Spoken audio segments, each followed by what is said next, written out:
Yo, yo, yo guys, check, kamusta mga idol? So ayan, mag-update tayo ngayong araw na to mga lods, no? So hapon na, pasensya na hindi tayo nakapag-update kagabi, no? Dahil medyo naging busy tayo mga idol, pagod na ako kagabi, hindi ko na kaya mag-upload. So ngayon tayo babawi mga idol, no? So gagalingan natin ngayon, medyo malupit yung mga news natin ngayon mga idol. So let's go, punta muna tayo sa ating crypto bubble mga lods, at ayan na nga ang ating hours to ha. Pero ang ating, uy grabe tong OKB na to. Meron tayong news dyan mamaya sa OKB. Grabe yung OKB mga lods. Kung titignan nyo, 100, umabot nga ito ng 180% eh. Mga lods eh. Sobrang tindi nito. Biglang nag-pump ng malupit. No, syempre Ethereum, marami tayong news sa Ethereum. Grabe rin Ethereum. Pero ngayon, ayan, kita nyo yung mga double digit natin. Ito nga, triple digit pa. Yung OKB. Cardano, grabe si Cardano. Kita nyo naman. BGB, o kanina double digit to eh. Arbitrum, ayan, solid. Mga idol, KCS, no? Ayan, si Pi Network, oh, mukhang tawag dito. Makaka-recover na, mga idol, no? So, let's go muna tayo sa ating news. Unahin na natin tong Ethereum, mga idol, no? So, ngayon, nag-47 siya nung, kano na ba ngayon to? Punta muna tayo sa ating Ethereum mga loads. No, 47, 44, grabe. Nakita nyo, 4744. Pero ngayon 477 eh. Ay, ito 7477, ngayon 4744. No, so gravities pa rin 'yan mga idol dahil Ethereum 'yan. Ayan ang nagli-lead. No? Ayan ang nagli-lead sa ating alt season. Grabe. Ang taas pa lang ngayon 4744 nga. Mali na ako ng tingin. Dito kasi 47 lang eh. So ngayon, mas tumaas pa, 4744. Gravities, no? Grabe si Ethereum. Magpaawat. Kasi alam nyo ng mga nakaraan, sinasabi ng mga wala na, Bitcoin tsaka na lang, yung mga altcoins, wala na, XRP, no? Pero ngayon, parang nirealize nila na, hindi, ganun pa rin pala. Ethereum pa din pala. No, grabe, Ethereum pa rin magdadala sa atin sa sa matitinding alt season, mga idol. Pero nung nakaraan tinuro ko na sa inyo kung ano yung magiging agos o daloy ng ating alt season. May phase 1, phase 2, phase 3 hanggang phase 4A. Phase 4A, mga lods, no? So, sobrang tindi ng ating nangyayari sa Ethereum ngayon. Yung mga lumaban sa Ethereum, mga lods, no? Liquidation reached 296.55 million in the past 24 hours, mga lodi. So, grabe, nilabanan nila ang Ethereum. Ang laki ng sa Ethereum, ang kinuha ng Ethereum dyan, 296 nga. So, sa Ethereum lang to mga lodi. Ethereum liquidation lang yan. So, nako, mukhang matatauhan na yung mga bear neto. Kasi malalaman mo talaga pag pag mga alt season na, mga idol eh. Bakbakan na yan. Ethereum tsaka Bitcoin, uunahan. Kumbaga, na-outperform nila yung isa't isa. Ganon, di ba? Binanggit natin yan dun sa natin eh, sa news natin nakaraan eh. So, ibig sabihin, parang confirm na nasa phase 1 tayo ngayon. Phase 1, no? Unahan silang dalawa.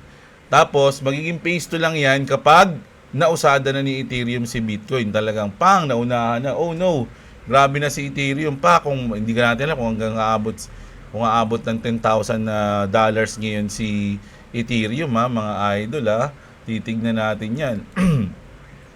Ito, hindi lang pa 296, 1.3 billion. Hindi.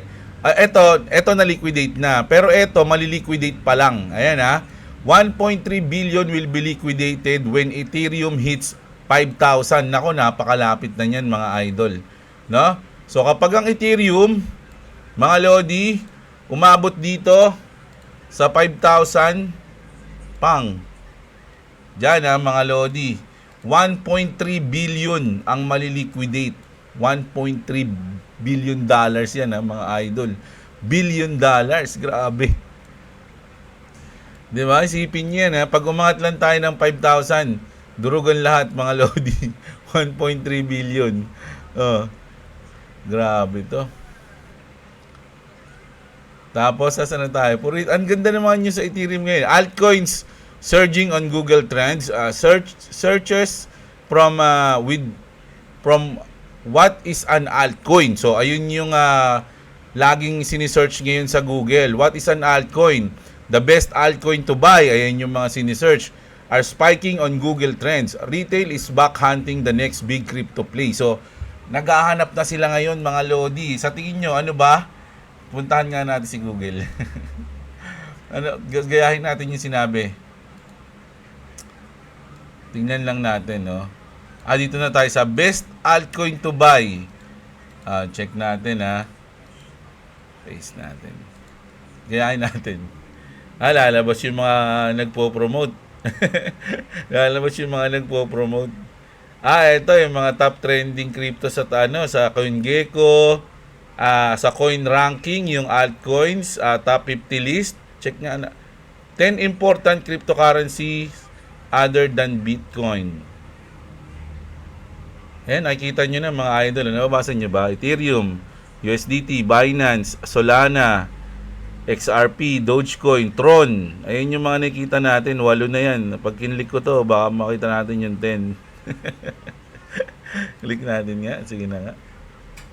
Dogecoin, Tron, Toncoins, at Cardano. Ayan yung sinabi dito sa Investopedia. So ito yung mga nakikita ng mga newbie, yung mga parang retail na kakapasok siguro, may mga matatagal nang nawala sa crypto tapos biglang papasok ulit. No, ano na ba magandang coins ngayon? Top 10 coins ngayon. So ayun na. No, ito yung mga makikita nila. Ito yung trending ngayon naman to kasi today to eh. For today wala yung OKB. Ayun, OKB grabe tsura mga lods. So kita niyo naman 'yan. 'Di ba? Grabe si OKB. Yung grabe to mga lodi, from 2.6 biglang pumalo ng 7.6, grabe. 5,000 agad yung nadagdag sa kanya. Grabe si OKB, no. Taragis yan, di natin natunugan yan. Mamaya may news tayo dyan, madadaanan natin yan. Okay, Ethereum ulit tayo. Standard Chartered raises Ethereum forecast to 7,500 by end of 2025 from 4,000 and to 25,000 by 2028. So ito yung forecast nila. So ngayong cycle daw mga idol, pwede pang mag 2x yung Ethereum kasi ngayon nasa 4.7, no. Sabihin natin mga ganun, 7.5, no, magsi 7.5 daw ngayong 2025 at magiging 25,000 sa 2028. Alam nyo na napansin ko lang kasi meron akong tropa na nag-i-invest sa Ethereum eh. Ngayon, profit na siya. Pero alam niyo, sinabi niya sa akin nung mga nakaraan, sabi niya, Jeb, alam mo, pag okay yung Ethereum, solid yan. Hindi, ano pa rin yan. Kumbaga, isa pa rin sa magagandang investan yung Ethereum. Pero ang pangit lang kay Ethereum, matagal ka maghihintay. Matagal mo siya makikitang nakatenga. Matagal mo siya nakikita sa price na ganito, hindi siya gumagalaw. Pero pag gumalaw daw siya, yun na, dire-diretso na siya pataas. Ayun yung sinabi sa akin ng tropa kong malupit na yun, na si... yan daw. Ayaw pabanggit eh. Ano kasi yun, politiko. Nagtitrade. Nagtitrade. Ayun. Ayun sinabi niya. Sabi niya, okay yung Ethereum pero ang pangit lang nga sa kanya, yung portfolio mo, dapat hindi mo siya tinitignan. Titignan mo lang siya pag nabalitaan mo na sa mga news na umaangat na yung crypto kasi doon na yung naangat siya. Ang tagal niya raw hinold yung Ethereum na yan. Ngayon lang siya pumapaldo eh. Grabe daw si Ethereum eh. Pero solid, di ba? Ngayon, pabawi na. Sipin nyo na overtaken niya na ang Netflix. Netflix pang 23 na. Pang 22 na yung Ethereum sa market cap, no? Ayan, Ethereum overtakes Netflix by market cap. Isipin nyo yan, mga idol, ha? Alam nyo, natutuwa ako pag umangat yung Ethereum kasi nangahatak din to. Di ba si Bitcoin nangahatak? Si Ethereum naman, mga altcoins din hinahatak ni Ethereum, mga idol. 'Di ba? So, goods na goods din yan sa mga iba nating hold na coins. Pero sa main, wala epekto. Wala epekto sa XRP to eh. Pero sa iba, medyo goods naman, di ba? Ito na yung OKB, kung ba't pumalo, no? Yung OKB ng 180%. OKB token breaks $140 up to 180%. In the past 24 hours. This is after an announcement to burn 65 million No, 65,256,712 na token. No, grabe, i-burn nila yan from past buybacks and reserves, fixing the total supply at 21 million. Isipin nyo mga idol ang laki ng binurn nila. Tignan nyo yung natira, 21 na lang. 21 million coins na lang. Grabe. Grabe si OKB mag-burn. Sana si SLP din. Para makabawi naman yung mga Axie Nation natin. Sana mag-burn sila ng SLP. Yung ganito din, oh. Di ba kunyari, sobrang dami. Parang, kasi parang mga nasa 80 million di ba? So, sabihin natin 90 million. Tapos binurn nila yung 60 million. O di 30 million na lang natira. So, ang laki ng binurn nila sa natira, di ba? So, talagang papalo yung OKB pagka ganun. Tingnan nyo naman yung nangyari, no? Sana ganun gawin nila sa SLP. Gaano ba kadami SLP ngayon? Sobrang dami na. Billion na SLP. Sunugin natin yung lampas kalahati. Boom! Balik sa 5 piso agad yung SLP. Ewan ko na lang. No, babumalik ng ganun yan, mga idol. Daming sisigaw matutuwa niyan. Nako, SLP to the mooks. H-bar naman tayo. Dahil nga, H-bar tsaka Cardano. Dahil nga, sinabi nga after 2 months, babaha ng ETF. Mga Lodi, alam niyo naman yan, di ba? Sinabi natin. Babaha ng ETF. No, mag-a-apply ng spot ETF ngayon yung mga company, association, institution, mga fraternities. Mag-a-apply sila ng ETF. So, ang dami na ngayon. May mga nag-a-apply na ng Cardano, H-bar. So, may mga mag-a-apply din ng Doge. Aptos, may narinig akong Aptos nung nakaraan Pero isang company pa lang nakita kong, balak pa lang nilang mag-apply ng Aptos, Kronos. Ayun yung mga nakakita ko ng mga nabalita natin ng mga nakaraan, no, na may balak. So, sabi nila, babaha daw ng ETF. So, alam niyo naman ang epekto niyan. Alam niyo na, nakita niyo na sa Bitcoin kung paano naging epekto ng ETF, 'di ba? So, alam niyo na rin mangyayari sa mga coins na 'yan. Pero kung sakaling madami namang mga mag-a-apply, mababawasan din, no? Sa tingin ko lang hindi katulad nung first time ng Bitcoin tsaka Ethereum, syempre tumodo yung mga institution dun ngayon, mag-a-apply ka sa mga iba't iba pang coins, alam mo na marami rin mag-a-apply doon, madami ring coins na pwedeng applyan. Siguro mamimili ka na lang or ewan ko lang kung paano mangyayari dito. Kaya sabi nila baba daw diintay na lang natin. Di ba? So ayan. Tapos ito mga idol kasi sinabi natin na yung South Korea, yung Upbit, grabe sila mag-trade ng XRP doon. 'Di ba? Number 1 sa South Korea 'yun Yung Japan ganun din. At ang makulit nun, sinabi ng Japan sa South Korea, kumbaga sabi kasi ng South Korea, nakita kasi sa Japan kami nagkaroon ng idea para maging yung XRP, paborito din namin. Kasi paborito din daw ng Japan. So ngayon mga Lodi, Russia. Russian analysis predicts massive XRP surge. XRP price target $7 to $8 short term. Could skyrocket to 13 if momentum holds. Long-term vision, 50 to 100 per XRP. Believes XRP will overtake Bitcoin in utility. Russia nagsabi nito mga idol Also man sieht das hier. Kaya lang may subtitle lang dito mga lods. Bilisan ko lang ng konti para basahin na lang natin yung subtitle, no? Das hatten wir auch immer gesagt. United States Court Court for the Second Circuit. Das heißt, also Torres was First Circuit und dann ging es auf Appealverfahren in den Second Circuit. Nakayan ko para mabasa nyo rin. Dito sa baba. Ayong itim. Und die Torres hat gesagt, also bei mir seid ihr jetzt falsch. Ihr müsst Si Judge Torres yung sinasabi niya, you've come to the wrong conclusion. You have to turn to the Second Circuit. Tanggalin ko na kaya yung sounds niya, no? Basahin na lang natin. Both have to withdraw your appeals. No? Withdraw your objectives. They have now done that after 5 years. The matter is finally over. This, tama, no? Huwag natin bilisan pala kasi wala namang wala namang sounds Finally over. And now, we said that back then to now is, ang pangit pag ganun, no? Dali nga, bilisan ko konti. We said that back then too. Now it counts. So now, Ripple XRP has to provide. Ayan, the proof, as we said, a spot XRP ETF cannot be approved by the SEC as long as you are involved in legal dispute with this. Ayun na nga yun eh. Kumbaga parang tapos na kasi, di ba? Tapos na yung kaso. Ang sinasabi niya rito, hindi ma-aprobahan yung mga ETF kapag may kaso pa. Di ba? So ngayon, natapos na. No? Na-dismiss na. Ayan, no?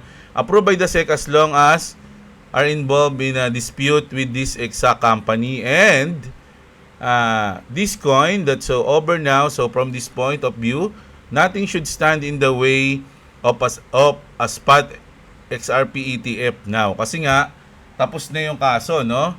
Ayan na, sabi niya, there are an incredible number of stories about whether BlackRock will now also apply for a spot XRP ETF or not, or whether they say no, we're not going to apply for it. But already buying a lot of XRP in the background.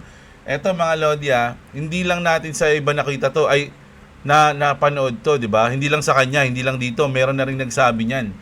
Na yung BlackRock, hindi nga sila nag-a-apply, pero bumibili in the shadow. Di ba? Sabi ko pa nga, in the shadow eh. Buying a lot of XRP in the background in order to, in a principle, the meld, ayan, say will do it, then things will go up, no? Kumbaga ang sinabi niya rito, sasabihin nila hindi sila mag-a-apply ng XRP, pero bumibili sila sa background.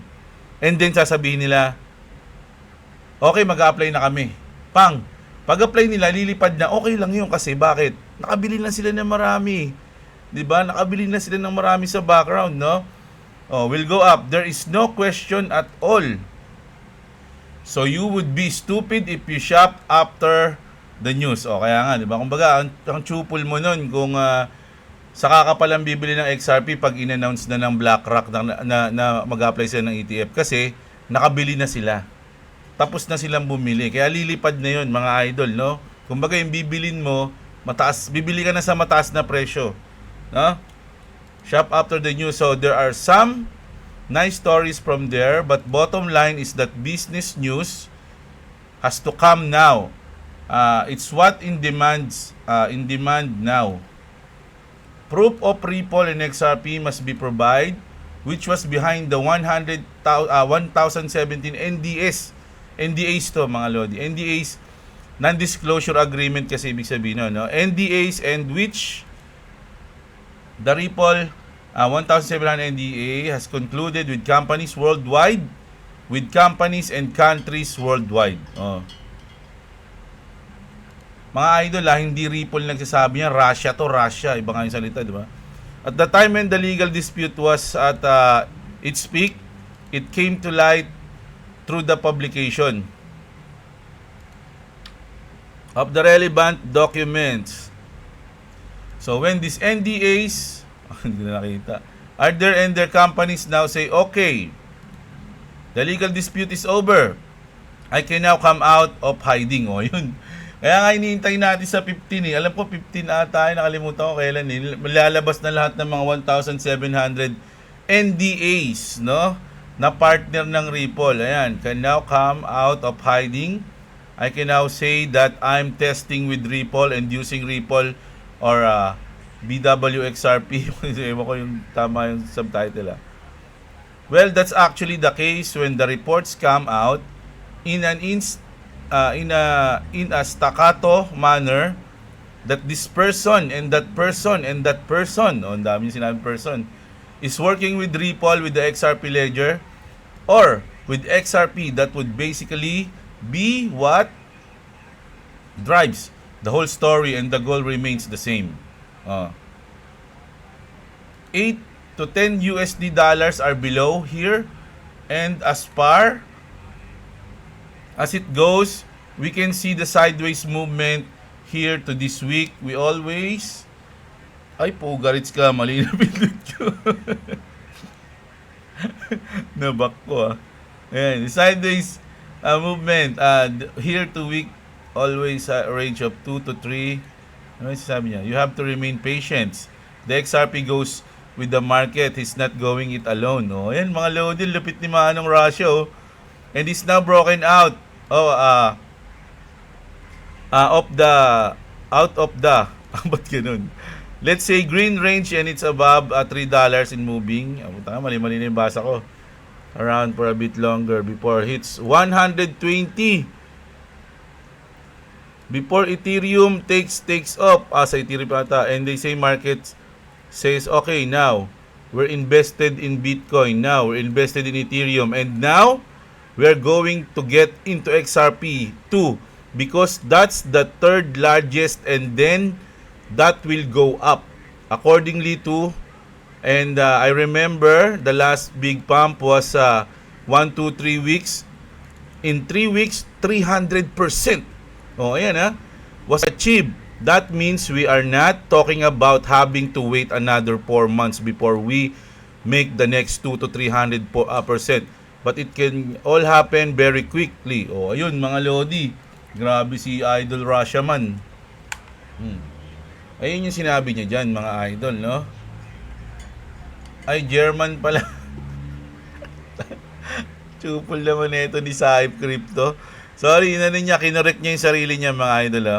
My apologies. Guys, he's actually a German analyst. Not what I previously mentioned. Oh, German pala. Ayun, mali-mali naman to. Si Hitler pala yung nagsasalita, oh. Sorry, mga idol, ha? O, ayan. Pero either way mga Lods, goods, 'di ba? Goods mga idol, 'di ba? Kasi syempre positive 'yung sinasabi niya. The Four Horseman, eto mga Lodi, yung sasabihin ko sa inyo na to is rumored. Alam niyo naman sa crypto, may kasabihan tayo na buy the rumor, sell the news. No? So ito di umano to.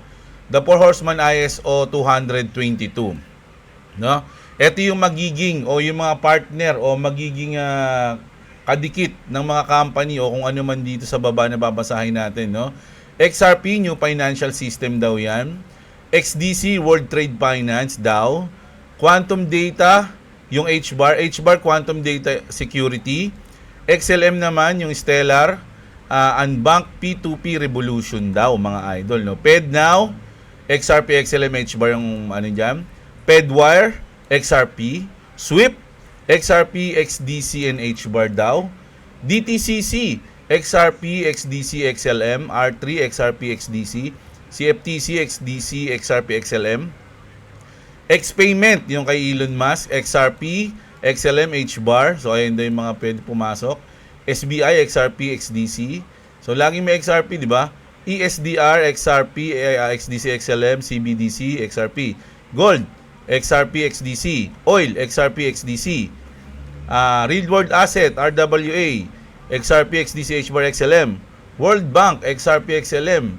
US Treasury, XRP, XLM. So, ang dami mga idol, no? JP Morgan, Bank of America, Mica Alliance, Department of Defense, HBAR, Wall Street, ayun daw yung mga magagamit na doon. RAP, BTC, XDC, Tokenized XRP, RCHAX. Ayan. So, grabe, no? Yung Four Horseman daw, ayun lagi kasama dyan. Ano ba yung Four Horseman? XRP, XDC, HBAR, at XLM. So, ayan, meron ba kayo niyang mga yan? Ako, meron ako niyan. Ito, maliliit lang ako dito. Meron ako nito, medyo half ng aking portfolio, and then hati-hati na sa mga madami, no, mga Lodi. Kasama tong tatlo na to. Ganun. So, 100%, sa 100% na portfolio ko, ito yung na parang nasa 45 o 40% lang pala to XRP. Tapos yung 60%, ayun na yun, hati-hati na mga coins. Mga Lord, kasama itong mga to, ISO compliance, no? Ayan. Alam nyo na, no? So, ayun, mga idol. Ngayon, punta tayo dito sa XRP ulit, no? Sabi dito, hi all, XRP is ready. Here is an update on the daily chart. So, ang sinasabi kasi dito, ma-break lang yung 3.3. No, pwede na tayong umangat ng 4.4 level. Upcoming target, 4.4 to $5.85. Bullish than ever daw yung ating RSI. No? Chin up, XRP Army. Your time is here. Enjoy the show. So, ayun yung sinabi niya rito. Ganun din dito kay 24 Hours Crypto, mga idol. XRP is getting ready to explode. This is about to get real good. Mga Lodi, kapag may mga bias kayong coin, halimbawa ako, bias ako sa XRP. Naniniwala ako dito, pero naniniwala din ako na hindi lang siya yung magpa-pump. Meron ding iba. No, pwedeng mag-pump din yung Doge, pwedeng mag-pump din yung Ethereum, yung BNB, pwede rin mag-pump.